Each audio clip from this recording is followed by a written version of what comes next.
आरजू Faisal Mughal elected chairman हूँ UC 118 की और सिंध की जॉइंट सेक्रेटरी हूँ लेबर विंग की।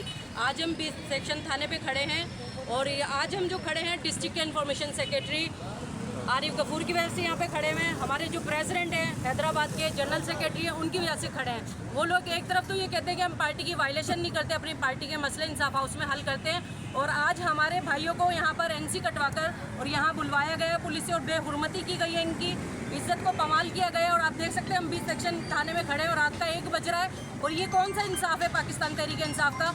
और जो सच्चे लोग हैं उनकी पाबंदी की गई हुई है इंसाफ हाउस पे, वो ताले लगा दिए गए उनके लिए कि वो आएंगे नहीं। और ये जो एक टोला है मनपसंद लोगों के लिए ये काम कर रहे हैं और उसी के लिए ये आवाज़ उठा रहे हैं। और वहाँ पर जो एक इमरान खान हमारे लीडर की रिहाई की तहरीक में जो लोग गए थे उनके खिलाफ ये एनसी कटी, आपको बताती चलूँ।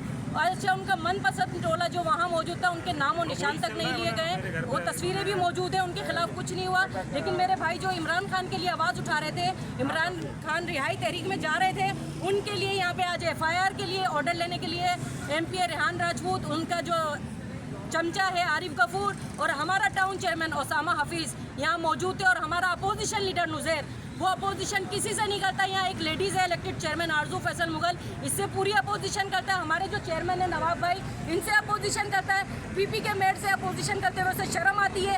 ये कौन सा इंसाफ है? पाकिस्तान तहरीक इंसाफ में ये इंसाफ है? आज हम 1 बजे आपकी जो ये आरजू फैसल मुगल इलेक्टेड चेयरमैन थाने पे खड़ी हुई, और हमारे नवाब भाई, इनकी उम्र देखें, इनका एहतराम करना चाहिए। लेकिन इन लोगों ने इतने बेगरत हो गए कि हमें थाने में बुलवाकर और हमें थ्रेट करवाया है और हमें जान से मारने की धमकियां दी जा रही हैं। क्या इमरान खान ने आपको ये सिखाया था? क्या इमरान खान का नजरिया ये है?